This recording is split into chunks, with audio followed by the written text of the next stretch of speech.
Internet court is now in session. Today's case is not about shouting matches. It's not about slammed doors or dramatic firings.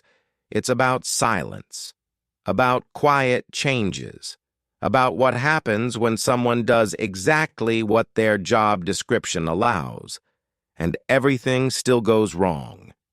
The jurors are asked one question: was this workplace retaliation, or simply consequences no one wanted to admit were coming? The subject of today's case is a mid-level employee in their early 30s. They worked for a regional company with about 50 employees. Not a startup, not corporate either. A place where people brought the same lunch bags every day, where birthdays were acknowledged with grocery store cake, where everyone knew each other's schedules without needing a calendar invite. They had been there just under 4 years. No promotions, no write-ups, steady performance reviews, the kind that always ended with, "Keep doing what you're doing." They worked in operations, process-heavy work, deadlines, compliance, documentation no one read unless something went wrong. Their manager had been promoted internally about a year earlier, friendly, organized, conflict-avoidant, and very sensitive to being questioned. The first micro-event happened quietly. A procedure was updated. The subject noticed a compliance issue buried in the new workflow. They flagged it privately. One email, no CCs. The manager responded with a thumbs-up emoji. Nothing changed. A week later, the same issue appeared again. The subject documented it. This time, they attached the policy. Still quiet. Still professional. The third time, the issue caused a minor delay. Nothing catastrophic, but enough to be noticed. The manager asked why it hadn't been handled. The subject referenced the earlier emails. The manager didn't respond. The second micro-event came during a team meeting. The manager casually said, "We don't need to overcomplicate things." No names were mentioned, but the subject felt it land.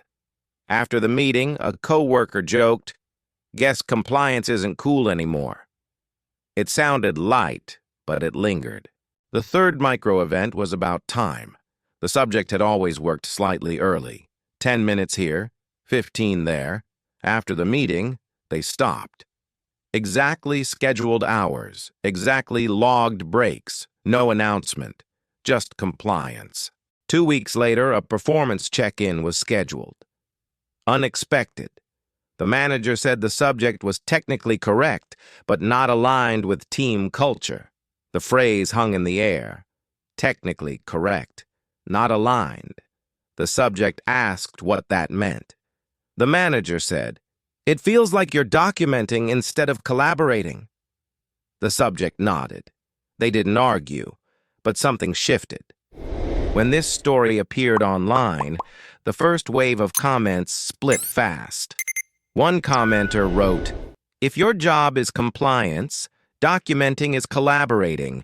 You don't get punished for doing the work correctly." Another said, "This sounds like a manager who feels exposed. That's not your fault, but it is your problem."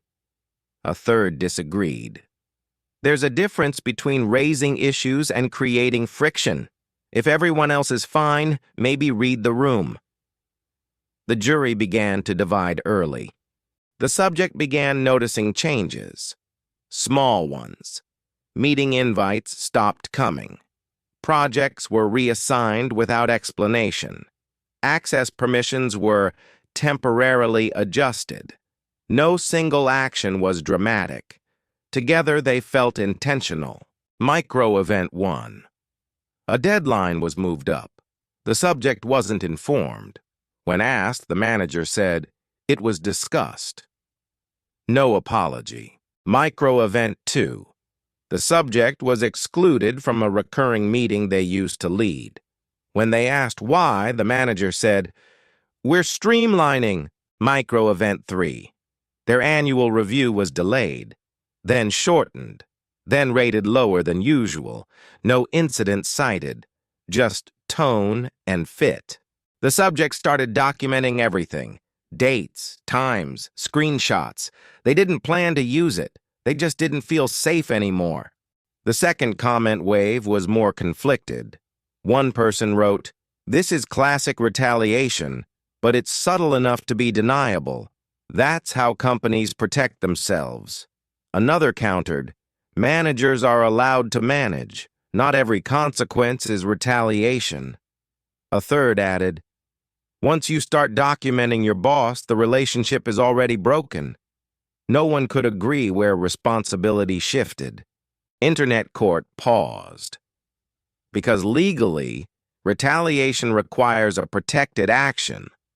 The subject hadn't reported externally, hadn't filed a complaint, hadn't gone to HR. They had only followed policy. Emotionally, though, something felt off. The manager's behavior wasn't explosive. It was quiet, controlled. Was discomfort retaliation, or was trust simply gone? And if trust disappears at work, who is responsible for rebuilding it? Jurors began imagining alternatives. What if the subject had raised concerns verbally instead of in writing? What if the manager had acknowledged the first email? What if HR had been looped earlier? What if the subject had ignored the issue entirely? In some versions, nothing happened. In others, the company faced penalties. Every path carried risk. Months later, the subject was still employed. But sidelined. They stopped volunteering ideas, stopped staying late, stopped believing effort mattered. The manager remained polite. No confrontation, no apology, just distance. Eventually, the subject began applying elsewhere, quietly. They didn't want revenge. They wanted relief. Before Internet court delivers a verdict, the jurors need to slow down. Because this case isn't really about what happened. It's about where the line actually is. That line looks different to everyone. Some jurors focus on intent. Others focus on impact. And some believe that once trust cracks, the reason no longer matters. In this case, the decision wasn't impulsive, it wasn't explosive, it was quiet. And quiet decisions are often the hardest to judge. Because there was no shouting, no dramatic exit, no single moment where everything clearly went wrong. Just a slow realization. And then a choice. Jurors began asking a different question. Not, was this justified? But at what point does staying become self-betrayal? That's where opinions split. Some jurors argue that relationships demand patience, that misunderstandings should be worked through, that walking away too early can cause permanent damage. Others argue the opposite, that boundaries only matter when they're enforced, that explaining the same hurt over and over is not communication. It's erosion. And then there's the uncomfortable middle ground. The space where both people are acting reasonably, but the outcome still hurts. This wasn't a punishment. It wasn't revenge. It was a refusal. A refusal to keep accepting something that felt wrong, even if it wasn't intentionally harmful. And that makes this case dangerous territory. Because if this decision was justified, then many people listening have stayed too long. But if it wasn't justified, then many people listening would have done the same thing anyway. That's why this case lingers. Jurors also debated timing. Was the decision late? Was it early? Or was it simply the moment when pretending stopped working? Some believed one more conversation could have changed everything. Others believed one more conversation would have changed nothing. And then there's the cost, not the emotional cost, the long-term one.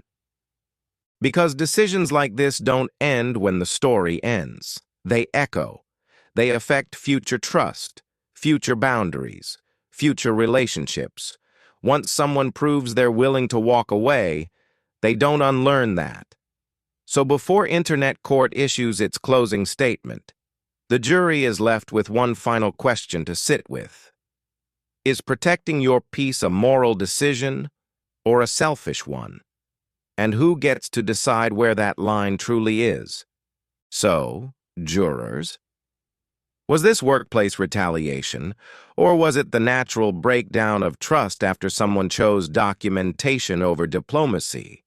Should employees protect themselves or protect relationships? And when doing the job correctly creates friction, who exactly crossed the line? Internet Court is now adjourned. The verdict is yours. If you enjoyed this video and want to see more like it, be sure to hit like and subscribe. It's always greatly appreciated.